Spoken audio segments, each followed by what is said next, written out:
Le Grand Forum, Christophe Rowe, sur France Maghreb 2. Le Grand Forum. Émission de référence, les amis. L'information sans concession avec Morad El Attab. Il est écrivain, il est géopolitologue, surnommé le président des enfants. Bonsoir Morad. Bonsoir. Alors, la question que je posais à Habib, chroniqueur du LGF, après la révélation de ce rapport Sauvé et ces chiffres absolument scandaleux, ces victimes d'agressions sexuelles, un rapport qui remonte de 1950 à 2020. C'est des milliers de victimes, mineures pour beaucoup. Est-ce que l'Église doit trembler, Morad ? Je pense que, très honnêtement, non. Non, pour une question très simple. C'est sur le fondement même de ce rapport et de sa base, j'ai presque envie de dire, scientifique, en termes de recherche. Ça se fait sur 50 ans. Ce que je constate, c'est qu'à peu près tous les 10 ans, lorsqu'il y a une résurgence des actes pédocriminels, et surtout lorsqu'ils sont dénoncés par les médias, on voit ressurgir le procès de l'Église. Or, je travaille, étant moi-même parent plaignant, d'abord je tenais à vous remercier dans ce sens, puisque nous sommes rarement invités par les médias, et c'est tout à votre honneur. Je tenais à dire qu'en réalité, les premières victimes, bien sûr, restent les enfants, c'est l'horreur absolue. Moi-même, je me bats contre des corrompus, des criminels, pour sauver plusieurs centaines d'enfants en France. Et ces enfants sont, dans 99,9% des cas, pas victimes de prêtres.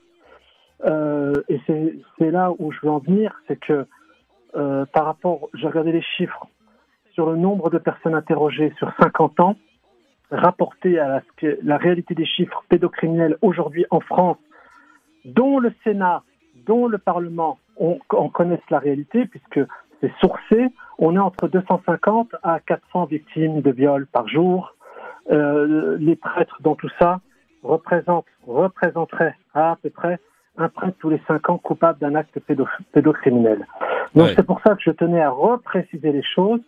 Aujourd'hui, il y a cet exercice de communication de la part des vrais réseaux pédocriminels pour nous faire encore une fois croire que c'est le plus malsain dans notre pays, ça serait le christianisme dans son fondement même, où, soi-disant des prêtres, s'appliqueraient à violer nos enfants. Je dis que des prêtres l'ont fait. Je dis encore une chose, ceux qui ont eu à le faire sont des criminels, mais ça reste l'immense minorité par rapport à le profil de la réalité de ceux qui commettent des actes pédocriminels en France. Ouais. Alors, Morad El Attab avec nous, il est, je le rappelle, écrivain et géopolitologue. Pierre-Henri nous a rejoint. Pierre-Henri, président de France Fraternité. Comment ça va, mon Pierre ? Plutôt bien. La question que je posais à Habib, qui est chroniqueur en charge de la sécurité avec nous sur France Maghreb 2 et avec notre invité Morad El Attab, est-ce que l'Église doit trembler après ce rapport Sauvé sorti ce matin ? Écoute, je pense d'abord qu'il faut saluer le travail de l'Église qui a financé la commission Sauvé, qui, du nom du président Jean-Marc Sauvé, qui est un haut fonctionnaire d'État, et qui a permis de mettre à jour cette abomination criminelle, cette pédocriminalité qui a eu lieu dans l'Église. Quand même, près de 220 000 personnes... 216 000. 216 000 victimes avant 1950. Et 56% des crimes ont eu lieu avant 1970, qui laisse... Alors, le rapport fait état des agressions qui auraient lieu entre 1950 et 2020. C'est ça, voilà. C'est ça. Et donc, 56% des agressions ont eu lieu avant 1970. Mais ce que je veux dire, c'est que c'est l'Église qui a aussi financé cette opération extraordinairement douloureuse. 3 millions d'euros. C'est pour se donner bonne conscience ? C'est pour laver...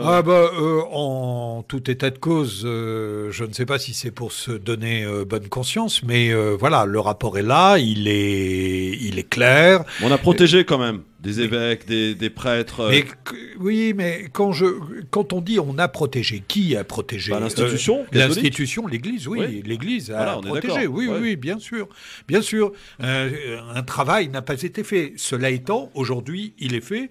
Et je vais reprendre les mots de Jean-Marc Sauvé, haut fonctionnaire d'État, qui dit « J'ai rencontré le mal absolu en écoutant les doléances des personnes qui ont eu à subir ces crimes. Ouais. Voilà. Et donc, je pense, moi, que les églises, quelles qu'elles soient, ne sont pas au-dessus de la loi. Les gens qui composent les différentes églises sont identiques au reste de la population.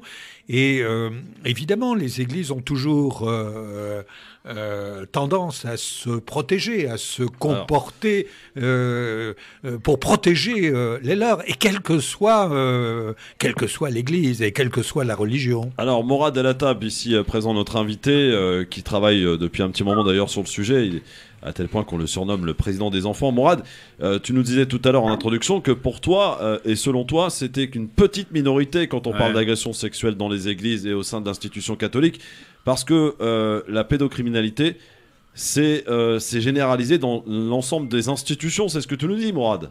Oui, évidemment. Et là, encore une fois, je vais partir comme ça sur ce débat sur l'Église et aller vers l'Église. D'abord, je reprends le débat sur les enfants.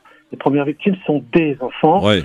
Et encore une fois, j'insiste, l'horreur absolue, j'aurais bien voulu que M. Sauvé fasse un travail approfondi en réalité sur la réalité des chiffres officiels qui sont donnés chaque année et d'aujourd'hui, de maintenant. Et il verra pourquoi il n'a pas fait ce travail au sein de l'Éducation nationale, au sein de l'institution judiciaire, où de plus en plus de magistrats sont attrapés en train de visionner des images pédopornographiques. Ce propre gouvernement qui a fait une loi pour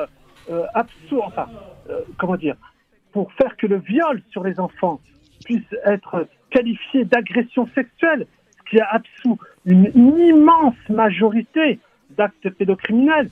Notre institution judiciaire, qui ne condamne au final aux assises que 0,4% d'actes pédocriminels. Récemment, des gens au plus haut sommet de la hiérarchie de nos services secrets, arrêtés en train de commettre des actes pédocriminels au motif de la déradicalisation, que la justice a littéralement pratiquement absous. Je trouve quand même que c'est confondant. Je viens de lire un magnifique rapport établi par Xavier Possard dans sa revue Faits et Documents, qui s'appelle « Sur Brigitte Macron, Macron à la pédocriminalité ». J'invite les auditeurs à le lire. Il est impératif, et M. Emmanuel Macron, je lui ai déjà envoyé à plusieurs reprises sur son bureau des faits gravissimes qui se passent dans notre pays, au moment où je vous parle, n'a rien fait.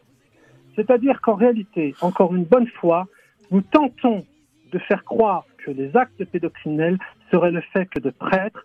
Ils ne représentent que 0,4 à 5% de la réalité de ces crimes contre des enfants. La majorité aujourd'hui de ceux qui commettent des actes pédocriminels ne sont pas des prêtres, ce sont des gens issus de la société civile. Il y a beaucoup de magistrats, il y a des policiers, il y a des enseignants, et c'est l'ensemble des institutions morales.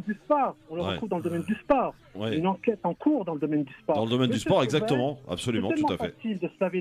C'est tellement facile de se laver les mains en disant encore une bonne fois, on nous fait le coup tous les 10 ans. Tous les 10 ans, on nous fait le coup.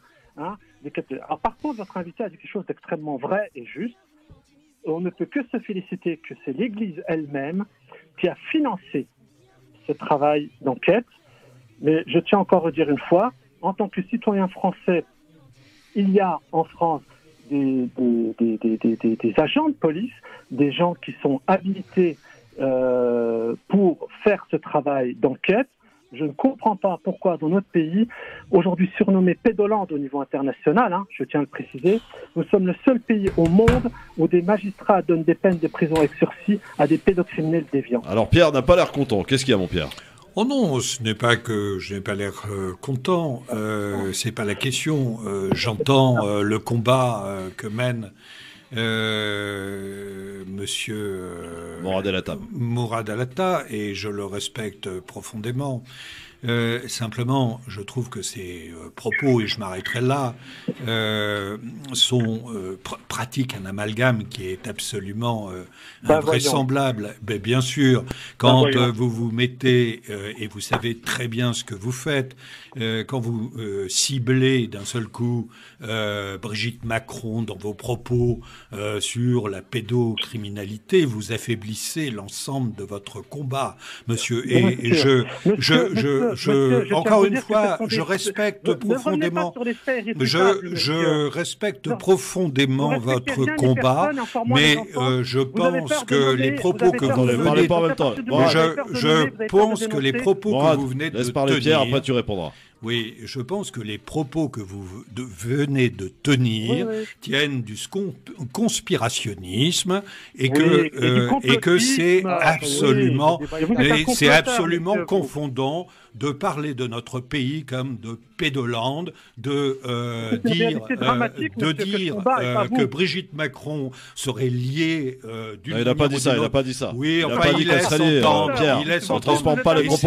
Et c'est, oui, enfin, non, il n'a pas dit tout ça. Le monde a entendu, tout le monde a entendu, et je trouve, mais bien entendu, dès qu'on vous démasque un tout petit peu, mais bien sûr, écoutez, j'assume face à vous que vous me traitiez de menteur, je n'ai aucun problème là-dessus, et je trouve que vos propos sont scandaleux et affaiblissent votre combat, que ça vous plaise ou pas. Réponse, Mourad. Monsieur, je tiens à dire à ce monsieur qui est issu de terre d'asile la bonne conscience de gauche racialiste. Voilà, j'ai sous les yeux le rapport publié par la Commission européenne au Parlement européen ainsi que les rapports d'Interpol. Lui, monsieur terre d'asile, ne dénoncera jamais que 60% des enfants qui voyageaient seuls depuis 2014 disparaissent. Et oh mon pauvre ami, je pense que je l'ai dénoncé avant vous. Attends, laisse-le terminer, Pierre. Oui, non, on va pas me mettre en cause là-dessus. Laisse-le terminer. Des communiqués ont été publiés sous mon nom concernant cette affaire. Et d'abord, c'est pas 60 000, c'est 10 000 personnes qui ont été perdues des radars d'Interpol, qui sont mineurs. C'est 10 000 personnes. 10 000 personnes. Je connais le dossier par cœur, cher monsieur. Bon, alors, on va quitter le truc personnel, on s'en fiche, hein, on n'est pas là pour ça. Oui, mais c'est 1000 enfants qui finissent dans les réseaux pédocriminels. Alors, Mourad, aujourd'hui, tu continues de mener ton combat parce que c'est un combat, je crois, sans trahir aucun secret, cher Mourad, qui te tient particulièrement à cœur puisque tu es concerné. Rappelle-nous d'ailleurs pourquoi tu es concerné. D'ailleurs, contrairement à ce monsieur, moi je vais dans les tribunaux. Contrairement à ce monsieur, moi j'ai eu affaire à des magistrats. J'y siège, monsieur.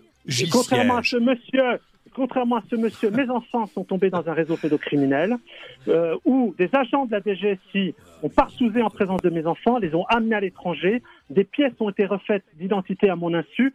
Tout ça, c'est sur le bureau du président de la République que je n'ai jamais accusé. Par contre, ce que j'accuse, c'est son inaction en tant que chef de l'État. Il devra avoir honte de laisser faire de tels actes aussi criminels. Quand, à Brigitte Macron, j'ai fait état d'un document publié dans Fait Document par M. Xavier Poussard, avec des preuves irréfutables sur le fait qu'aujourd'hui, au sein et auprès du chef de l'État, il y a beaucoup trop de gens en lien avec des réseaux pédocriminels ou qui ont été mêlés à des affaires de mœurs beaucoup trop graves. Ils n'ont rien à faire dans nos institutions et au sein de l'État. Voilà ce que j'ai dit, monsieur. Et s'il vous plaît, ne vous prenez pas votre bonne petite conscience de gauche. L'homme qui vous parle, même s'il a un consonance, il ne parle pas verlan. Il a été primé de plusieurs prix littéraires. Et croyez-moi, il a pour habitude d'évoquer des faits, surtout des faits aussi graves, avec beaucoup de rationalité et évite d'être dans l'émotion. Alors aujourd'hui, ce n'est pas le procès de l'Église. Aujourd'hui, il faut sauver des enfants. Il y en a à peu près 400 par jour qui sont violés dans notre pays. Et j'y peux rien si aujourd'hui notre pays a cette sale réputation. Epstein séjournait en France, monsieur, je tiens à vous le rappeler. Weinstein commettait ses horreurs aussi en partie en France. Ce sont des réseaux pédocriminels internationaux. Que vous le vouliez ou pas. Cette réalité, moi, je la vois en face. Morad El Hattab, tiens, je vais aussi donner la parole, s'il le veut bien, à Tarek Mami, qui est avec nous, qui nous a rejoint. C'est un sujet extrêmement grave que nous abordons aujourd'hui, que de parler de pédocriminalité, bien entendu. C'est l'Église aujourd'hui qui est visée, mais Morad El Hattab, ici présent, notre invité, nous dit que voilà, ça représente qu'une petite minorité par rapport à des réseaux bien établis et qui s'est généralisé dans l'ensemble des institutions. C'est vrai que c'est un sujet qui était par ailleurs tabou, et qui aujourd'hui s'avère exposé, et j'ai envie de dire tant mieux, si les victimes aujourd'hui peuvent s'exprimer, peuvent parler, tant mieux, et qui plus est, les conséquences dramatiques que cela peut avoir, notamment chez un enfant qui a été victime d'agression sexuelle par X ou Y, quoi qu'il en soit, ça reste toujours gravé vraiment très très longtemps et a des conséquences gravissimes. Bien entendu, ça peut être aussi donc des images pornographiques qui sont malheureusement trop accessibles pour nos enfants par le biais justement d'Internet et de tout ce que... Voilà, en 2 clics, aujourd'hui, il a été prouvé qu'en 2 clics, on peut avoir accès à des contenus pornographiques sans qu'il y ait une quelconque restriction pour les enfants. Tarek, bonjour d'abord. Oui, bonjour Christophe. Comme vous dites tout le temps, bon, je ne devais pas intervenir, mais je passe pour des opérations administratives et je tombe sur des sujets comme celui-là. Alors moi, je vais mettre... les auditeurs me connaissent assez. Bonjour Morad, bonjour Pierre-Henri. Moi, j'ai pour habitude de mettre les pieds dans la shakshuka. Quand j'ai entendu Monsieur Morad El Hattab parler la première fois de ce genre de choses, je me suis dit, ce mec est un dingue. Ce mec est un fou. C'est un mec qui est complotiste. On ne peut pas tenir ce genre de discours. Ça a été ma première réaction. Et après, je me suis dit, quand même, un homme qui est écrivain, j'ai vu ses livres, notamment sur Kadhafi, Saïf el-Islam, le fils de Kadhafi. Je me suis dit, je vais discrètement assister à une de ces séances pour voir si ce type fabule ou s'il a le courage d'assumer ce qu'il est en train de dire. Et donc j'ai été, il ne le sait même pas, à la place de l'Opéra. J'ai été une fois à République où je l'ai salué. Et entouré de policiers, il tient, cher Pierre-Henri, ce discours. Et donc, je me suis dit, ou ce type est malade, il faut l'arrêter tout de suite et l'amener pour le faire soigner, parce que le pauvre, il est rentré dans une impasse dans laquelle il ne peut pas sortir. Ou ce mec calomnie, il faut que la police l'arrête sur ordre de procureur et qu'on lui fasse un procès comme à d'autres, ou ce monsieur dit des choses par rationalité et par émotion, parce que ses propres enfants sont passants. Et je me suis présenté, et ce monsieur m'a dit, Tarek, on se voit la prochaine fois, je vous amène mes lettres. Et j'ai vu des lettres écrites au président de la République, écrites à Mme Macron à l'époque, écrites au procureur de la République. Et moi, quand je vois des lettres avec des accusés de réception, nos accusants de réception, et que derrière, le monsieur n'est pas arrêté, n'est pas mis dans l'asile psychiatrique comme certains médecins, Covid, n'est pas mis en prison, il y a quand même anguille sur roche. Donc je veux suivre le personnage. Et c'est pour ça, si vous voulez, qu'on lui donne la parole aujourd'hui, en contradiction, pour qu'il puisse amener. Et je sais que pour lui, alors je le dis, et là je veux comment dire, le mettre lui en valeur, que son combat n'est pas pour le combat contre l'Église ou pour les musulmans. Il mène un combat pour tous les enfants, quelle que soit la confession, quel que soit l'âge, en tout cas les moins de 10 ans, parce qu'il a vécu dans sa chair. C'est pas pour rien qu'il est surnommé le président des enfants. Voilà. Et quand on voit et qu'il a la preuve que ces enfants se sont fait faire des pièces d'identité pour partir à l'étranger, pour ne pas dire pour être envoyés à l'étranger, je me suis dit, Tarek, en tant que patron d'une radio, en tant que responsable d'un média, tu dois donner la parole à ce monsieur pour qu'il s'exprime, quitte à ce que d'autres le critiquent, le traitent de complotiste. Moi-même, je l'ai pris pour un complotiste au départ. Bon. Et donc, je pense, Christophe, voilà ma position claire. Très bien. C'est que quelqu'un qui dit les choses et qui n'est pas arrêté, c'est que soit il a raison, soit que le pays s'en fout de ce qu'on dit de ce pays. Et c'est vrai que le Epstein et que notre pays a cette réputation. Je peux même rajouter une dimension personnelle. Oui, j'ai la pub.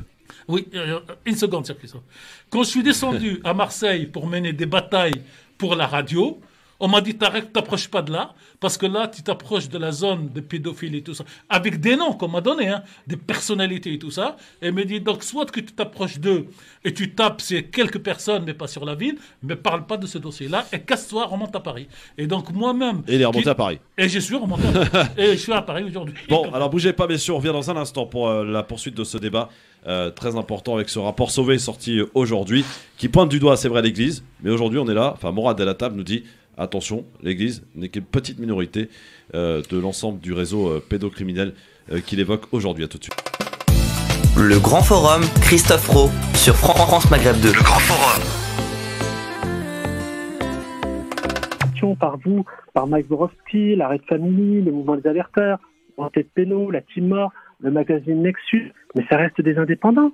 Pourquoi on n'invite pas sur les plateaux de télévision face aux magistrats, face à quelques policiers enquêteurs, dont la majorité font remarquablement bien leur travail, et ce n'est pas suivi des faits par la magistrature, malheureusement, pour une raison très simple. Tous les parents plaignants subissent deux choses qui sont contraires à la loi. Nous ne sommes jamais respectés dans l'égalité devant le service public et on n'a jamais droit au respect du contradictoire. Il faut savoir une chose, et je remercie Tarek pour cette parenthèse. Aujourd'hui, celui qui a pris contact avec moi, c'est le directeur de cabinet de l'Élysée, tant mon affaire est grave et les affaires que je leur rapporte sont d'une gravité extrême. Je suis en train de m'occuper actuellement d'une maman dont le fils de 5 ans a été violé par son ex-compagnon qui est policier, qui lui mettait un sac sur la tête et des films porno et qui visualise tout ça avec ses copains, qui est protégé actuellement par une vice-procureure et par l'ASE qui tente de faire passer cette maman pour folle. Des exemples comme ça, j'en ai des milliers. Je vous rappelle que dans l'éducation nationale, il y a au moins de manière répertoriée 268 viols par an d'enfants. Ce sont nos enfants. On est au sein d'une institution. Morad, vous m'entendez? Oui, vous entendez. Oui, c'est Tarek. Si je peux me permettre, moi, quand Christophe Roux a annoncé tout à l'heure par Twitter donc votre venue à l'émission, je peux le dire en toute transparence, sans citer, des copains et des amis, ils m'ont dit, Tarek, est-ce que tu prends pas le risque de recevoir aujourd'hui Morad la table? Quand je leur ai dit ce que je dis à l'antenne, c'est pour ça que je dis, moi, ce que j'écris, je le dis, ils m'ont dit, bravo, parce qu'au moins, tu vas donner non pas une vérité, mais une des vérités sur ce dossier, et que chacun fasse son truc. Par contre, on m'a dit, si Morad pouvait donc garder cette ligne de défense sans utiliser, comme dirait Pierre-Henri, je parle à sa place pendant 5 secondes, ce mot, la France... J'ai dit ce que j'avais à dire. La France, pays pédophile, pédolant. Voilà, pédolant. Parce que les gens qui peuvent avoir une approche émotionnelle ou sentimentale pour venir te rejoindre, voient le mot France pédolante, ça les éloigne. Donc, est-ce que c'est toujours utile de dire, même si c'est d'autres qui l'ont dit, ce genre de choses? Voilà, donc je te rapporte la discussion que j'ai eue avant d'arriver, comme par hasard dans le studio. Je te donne un exemple concret. La plus grosse affaire de ces dernières années est l'affaire Epstein, qui n'est pas résolue et qui n'est pas terminée. J'insiste. Il faut savoir que la partie aux États-Unis, il y a des enquêtes qui sont toujours en cours, et vous savez que Mme Maxwell a été emprisonnée. La France, très tardivement, après, grâce au travail des réseaux sociaux, a fait que, ils ont quand même dû arrêter M. Brunel, qui était un proche de M.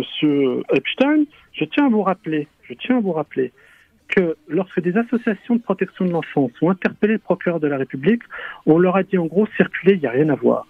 Et il a fallu, écoutez-moi bien, que le département de la justice américaine et la section trafic humain du FBI rendent public le fait que des filles de 12 ans en France avaient été prises de France, envoyées chez Epstein sur son lit ou dans son temple à Moloch. Il les a violées, torturées pour fêter son anniversaire et renvoyer le lendemain. Comment se fait-il que dans la 5e puissance du monde, des enfants mineurs puissent sortir du territoire à l'insu de tous pour être le goûter d'anniversaire d'un pédocriminel international?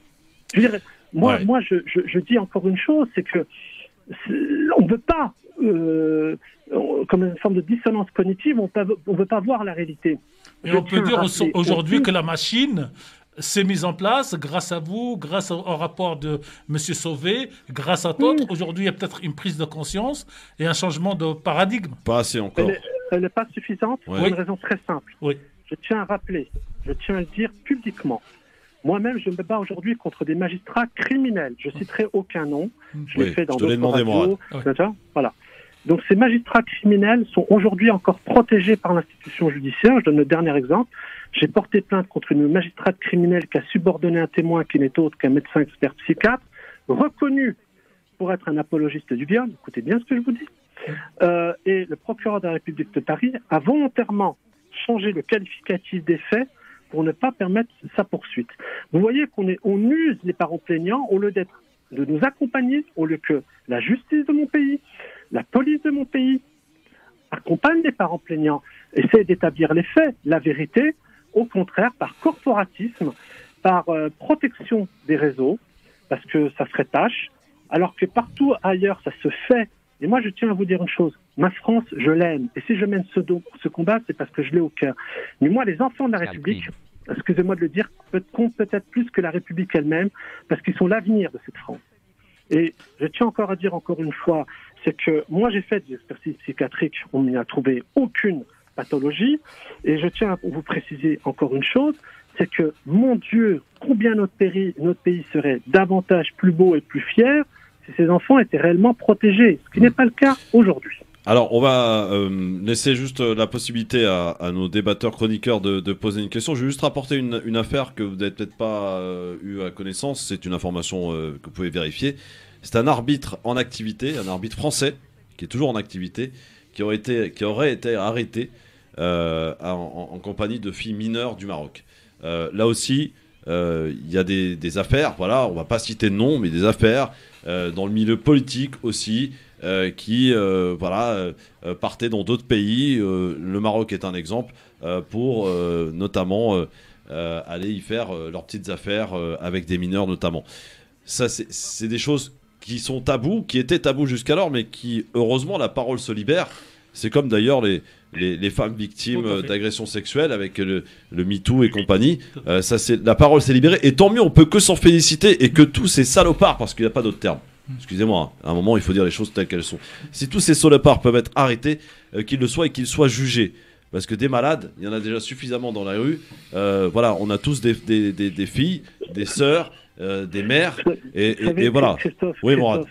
Christophe, moi j'ai amené mes enfants au commissariat. Ouais. Ils pleuraient, mes enfants. La dernière image que j'ai de mes enfants, en 5 ans, je les ai vus que 7 heures.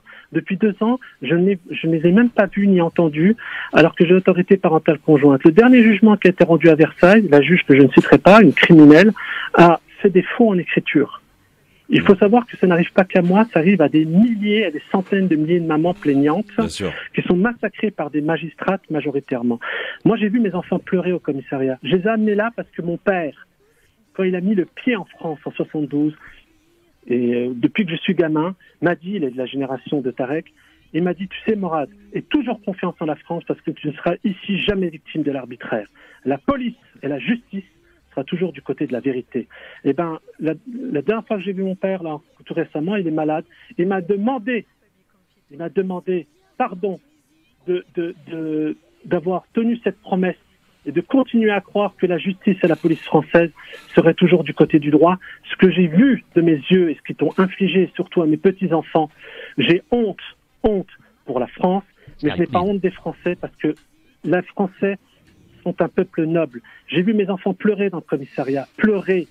Et là, vous savez, la policière qui m'a regardé, une policière raciste, et elle m'a regardé en souriant et en rigolant, et elle m'a dit, je dis, mais madame, vous ne pouvez pas remettre mes enfants à leurs corrupteurs. Elle m'a regardé, je suis couverte par ma hiérarchie. Ouais. Et ils voulaient me casser la gueule.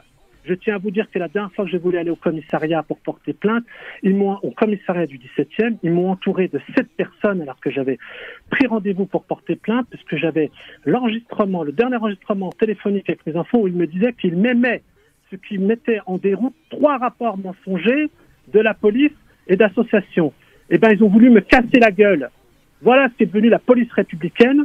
Hein, et c'est ça, la justice. C'est ça, ma police. Alors moi, je vais vous dire une chose.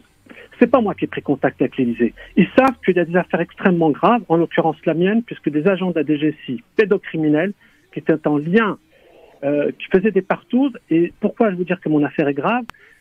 C'est que dans le même temps, il disait de manière publique où il y allait avoir des attentats terroristes à mon ex-compagne. Vous comprenez qu'en plus, il y a violation du secret défense. Voilà pourquoi c'est grave. Vous m'entendez toujours? On vous entend toujours, Mourad. Et mes enfants, quand je les ai vus pleurer, je rêve que d'une chose, c'est de les récupérer, de les serrer dans mes bras et leur redonner cette confiance qu'ils ont sûrement perdue dans la justice et dans la police. Parce que moi, je crois en ceux qui portent l'uniforme. J'ai des copains flics, j'ai des copains magistrats. Dans l'immense majorité, ce sont des gens honnêtes. Mais il y a en leur sein des gens qui sont des pédocriminels et qui aident des réseaux pédocriminels. Merci Mourad El Hattab, en tout cas, pour nous avoir un petit peu éclairé et apporter votre lecture. Et comme on dit toujours sur France Maghreb 2, s'il y a une personne... excuse-moi Christophe, oui. C'est des fois l'émotion. Si une personne se sent lésée ou touchée, cette antenne est ouverte pour parler de cette question, soit d'une manière, j'allais dire, identifiée, soit d'une manière anonyme, parce que professionnellement, ça ne peut pas se dévoiler aujourd'hui, mais c'est une question, j'allais dire, qui blesse. Moi, ce qui me plaît dans la dernière phrase de M. El Hattab, c'est qu'il dit « Je suis fier d'être français, même si je ne suis pas d'accord avec ce que la France fait ». Et toute la nuance, elle est là. Alors, Habib, vous voulez rajouter quelque chose, Habib?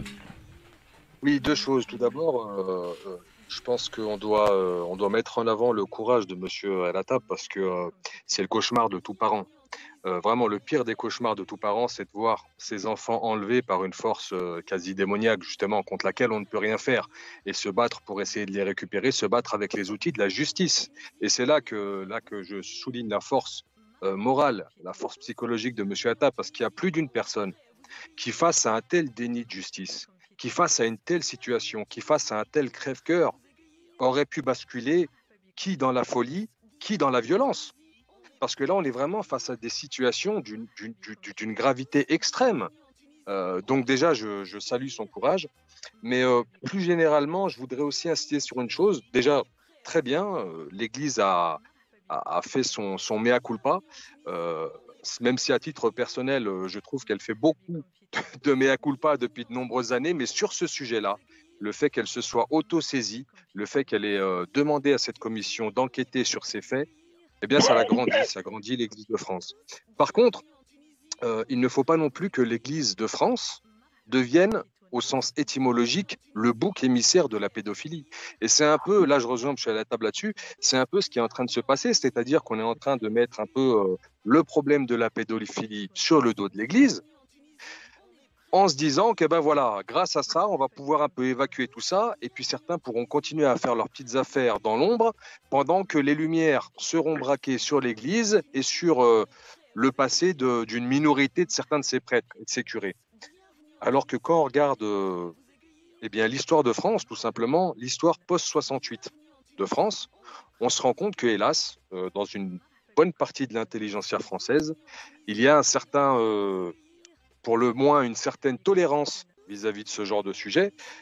Par exemple, et ça c'est de notoriété publique, alors là je peux citer des noms parce que c'est acté, c'est même eux qui ont signé ces pétitions dans des journaux comme Le Monde ou comme Libération dans les années 70. Une vingtaine d'années. Comment ? Il y a une vingtaine d'années.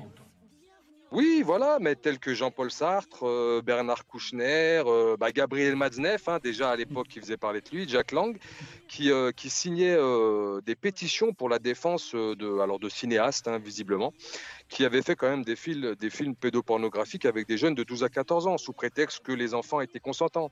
Ça, ils ont mis leur nom et leur signature dans des journaux à grand tirage à l'époque. Absolument. Et ces gens-là, aujourd'hui, disons qu'il y a un milieu politique et un certain milieu, politico-culturel en France, hérité de l'amour libre et de ces théories un peu fumeuses des années post-68, qui sont aujourd'hui dans les arcanes du pouvoir, et ce n'est pas du complotisme que de le dire, puisque ces gens-là ont signé avec leur nom et sont encore aujourd'hui en fonction. Qui ont changé de position entre-temps, il y a 20 ans et aujourd'hui. Oui. Juste un mot. Oui, Pierre. Juste un mot, simplement attribuer finalement à l'idéologie émanant de 1968, la pédocriminalité est une erreur son nom. D'ailleurs, si je reprends Mais est-ce que je peux terminer ? Oui, vas-y, termine, Pierre. Bien. Et en l'occurrence, si on prend le rapport de Jean-Marc Sauvé, on s'aperçoit de quoi ? On s'aperçoit que plus de 56% des crimes qui ont été commis l'ont été avant les années 1970. Hélas, la pédocriminalité ne vient pas et ne naît pas avec l'idéologie de 1968. Après, ce que je voudrais dire pour terminer pour ma part, le président Sauvé, Jean-Marc Sauvé, a tenu une conférence de presse aujourd'hui. Je crois que cette conférence de presse restera dans l'histoire. Le ton, le fond, la clarté sont peur de ce haut fonctionnaire. Ce qu'il a dit également de sa faiblesse face au drame intense qu'il a eu à recueillir a été aussi utile. Et je crois que ça participe de la clarté nécessaire et puis de la fin de la confusion entre une certaine position de force et puis l'insensibilité. Voilà, c'est un travail extrêmement important. Dernier mot, il suffit pas à l'Église d'avoir fait le travail de recherche. Il faut aussi, aujourd'hui, je pense, dédommager les victimes, même si ça ne réparera pas les traumatismes profonds qu'ils ont eu à subir, mais il faut aller plus loin et il faut dédommager aujourd'hui. Bon, eh bien, merci en tout cas Morad El Hattab d'avoir parlé longuement, parce que c'est un sujet qui mérite évidemment qu'on y consacre du temps, qu'on s'y arrête. C'est pas toujours évident évidemment dans une émission comme celle-ci, mais en tout cas ça a le mérite d'être intéressant. J'espère que les auditrices, auditeurs ont appris des choses et peuvent éventuellement se rapprocher de tes travaux, de tes livres aussi. Morad El Hattab, écrivain, rappelons-le, géopolitologue et donc surnommé le président des enfants. À très bientôt mon Morad. Merci à vous tous. Oui. Pourrais je répondre rapidement, mon cher Christophe? Oui, bien sûr, tu peux répondre comme tout à chacun, bien entendu, à ce que vient de dire Pierre, j'imagine, mon Habib. Bien entendu. Bon, alors tout simplement, le débat, ce n'est pas la caricature. Je n'ai à aucun moment dit que la pédophilie était le fait de l'idéologie 66 et qu'il n'y avait rien avant. Ça, c'est c'est vraiment utiliser de faux prétextes et de faux semblants, faire exprès de tordre la position de l'autre pour se donner raison. Ce n'est pas ce que j'ai dit. La pédophilie est bien plus ancienne que mai 68. J'ai envie de dire même bien plus ancienne que l'Église elle-même. C'est depuis que le monde est monde que ce genre de choses existe. Elle a été plus ou moins tolérée d'ailleurs en fonction des civilisations et des époques, mais c'est un autre sujet.